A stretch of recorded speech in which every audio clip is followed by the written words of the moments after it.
Hello, mighty miners, and all other friends joining us today. This is Mr. Keith with Mr. Keith's Content. Today for Mr. Keith's Content, we're going to be taking a look at our social studies book and learning about what a pioneer is. So the definition of a pioneer is a person who leads the way into land that has not been settled. Many pioneers traveled west in covered wagons. But they also could have traveled just on horseback, by foot, and maybe if there's a river, to get a boat or make their own wooden rafts and travel along it. Now there are plenty of pioneers that we could learn about. Today we're going to learn about some members of a pioneer family. This is a picture of Charles Ingalls and his wife Caroline. Charles was born on January 10th, 1836 in New York. That was 185 years ago, friends. And Caroline was born on December 12, 1839 in Wisconsin. So at a younger age, Charles ended up moving to Wisconsin, where he met and married Caroline.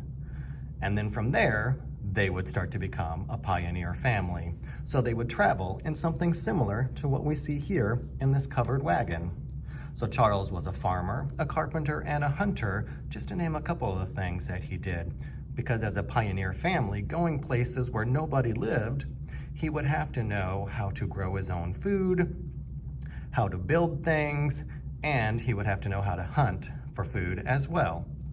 Some of the places that they lived as a pioneer family as they traveled in their wooden covered wagon was they would start here in Wisconsin. They moved to Kansas for a little while. After that, they moved back to Wisconsin. Then they moved over to Minnesota for a while, lived in northern Iowa. They ended up going back to Minnesota, and eventually they would travel and live in South Dakota. Now, the reason we know about Charles, his wife, and their family is because of their daughter. Their daughter is Laura Ingalls Wilder. She was born February 7th, 1867 in Wisconsin. That was 154 years ago. And she would end up becoming a teacher and an author.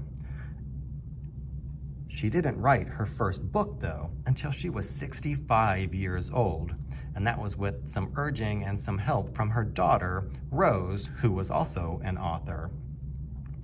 And it is from these writings that she did that we know more about what it was like for this specific family living as a pioneer family.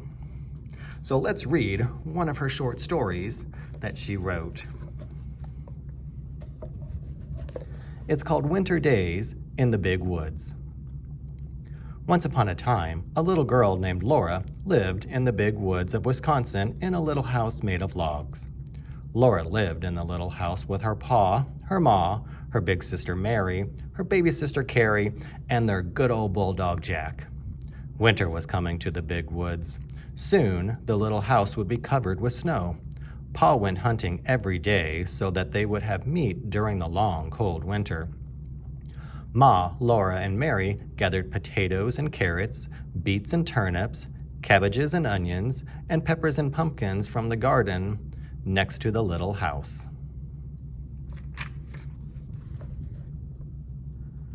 By the time winter came, the little house was full of good things to eat.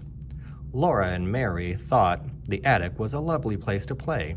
They played house by using the round orange pumpkins as tables and chairs, and everything was snug and cozy. Soon the first snow came, and it was very cold. In the mornings, the windows were covered with beautiful frost pictures of trees and flowers and fairies. Ma said that Jack Frost came in the night and made the pictures while everyone was asleep. Laura and Mary were allowed to use Ma's thimble to make pretty patterns of circles in the frost.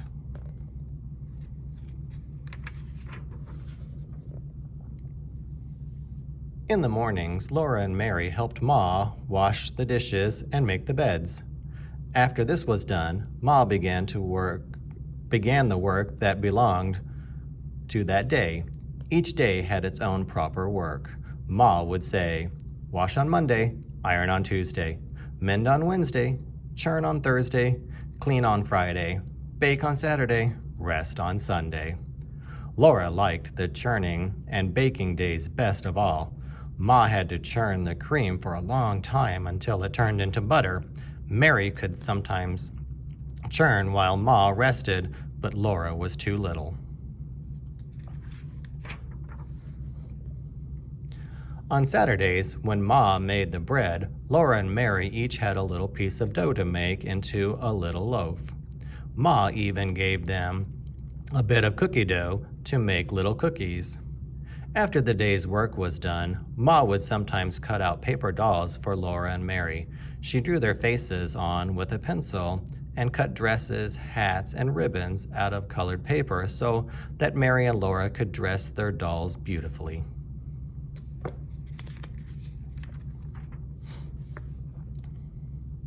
But the best time of all was at night when Pa came home.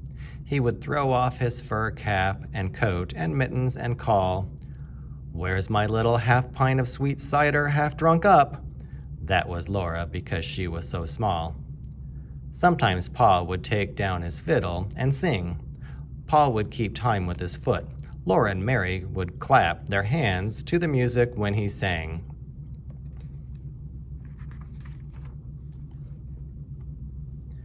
Other times, Pa would tell stories.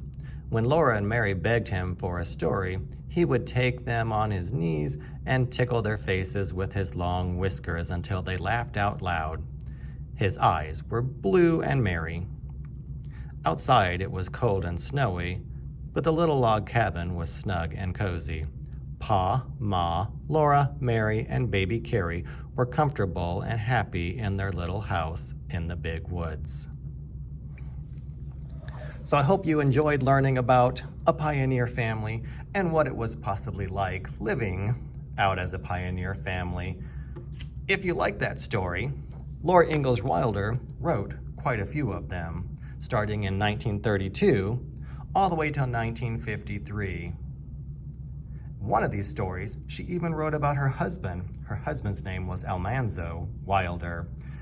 And his book is called Farmer Boy, about his life growing up. Some of their short stories, if you like this one, are also here at Glen Carbon Elementary, up in the library. Until next time, friends.